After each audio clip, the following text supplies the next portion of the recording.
When most people think about Pearl Harbor, they imagine a surprise attack that came out of nowhere on the morning of December 7th, 1941. In reality, the attack was the final act in a crisis that had been building for years, and one of the most important turning points took place thousands of miles away in what is now known as Vietnam. By 1940, Japan had already been fighting in China for 3 years. What Japanese leaders expected to be a quick victory had turned into a costly and frustrating war. Chinese forces refused to surrender, and Japanese military needed increasing amounts of oil, rubber, steel, and other raw materials to keep the war going. At the same time, Europe was collapsing under German victories. France fell to Nazi Germany in June 1940, leaving its colony of French Indochina isolated and vulnerable. Japanese leaders saw an opportunity. Indochina sat directly on China's southern border and contained railways and, crucially, ports in modern-day Vietnam that helped supply Chinese resistance forces. If Japan could control Indochina, it could tighten the noose around China whilst also moving closer to the resource-rich colonies of Southeast Asia. In September 1940, Japanese troops entered northern French Indochina, the area of North Vietnam. The local French authorities had little choice but to comply. For the first time, Japan had expanded deep into Southeast Asia. To many Japanese officers, it was a logical military move. To the United States, it was the beginning of something far more dangerous. American leaders watched Japan's expansion with growing alarm. President Franklin D. Roosevelt and his advisors believed Japan was no longer simply fighting a war in China. They feared Tokyo was building an empire that could threaten the entire Pacific.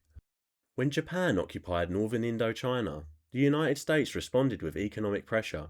Restrictions were placed on exports of strategic materials, including aviation fuel and scrap metal. Yet Japan continued moving south.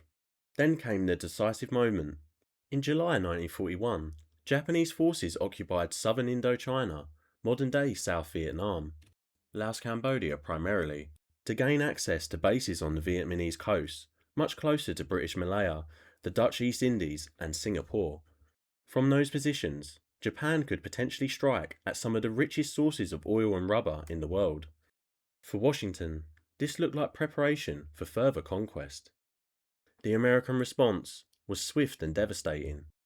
The United States froze Japanese assets and effectively cut off oil exports to Japan. Britain and the Netherlands followed with similar measures. The consequences were enormous. Japan imported roughly 80% of its oil, and much of it came from America. Suddenly, the empire's fuel reserves were running low.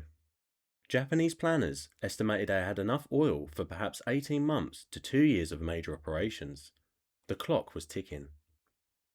The oil embargo created a crisis inside Japan. Military leaders faced an uncomfortable reality. Without oil, Japan's navy eventually would be unable to sail, its air force unable to fly, and its war in China impossible to sustain. Some leaders argued that Japan should negotiate and withdraw from parts of China. Others believed retreat would destroy everything Japan had fought for since the 1930s.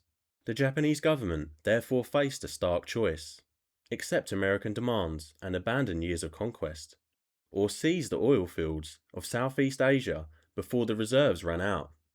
The problem was that any move south would almost certainly bring Japan into conflict with the United States. Japanese planners feared that the powerful American Pacific Fleet, based at Pearl Harbor in Hawaii, could interfere with their expansion.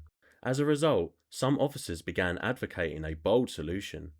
If war was inevitable, they argued, Japan should strike first.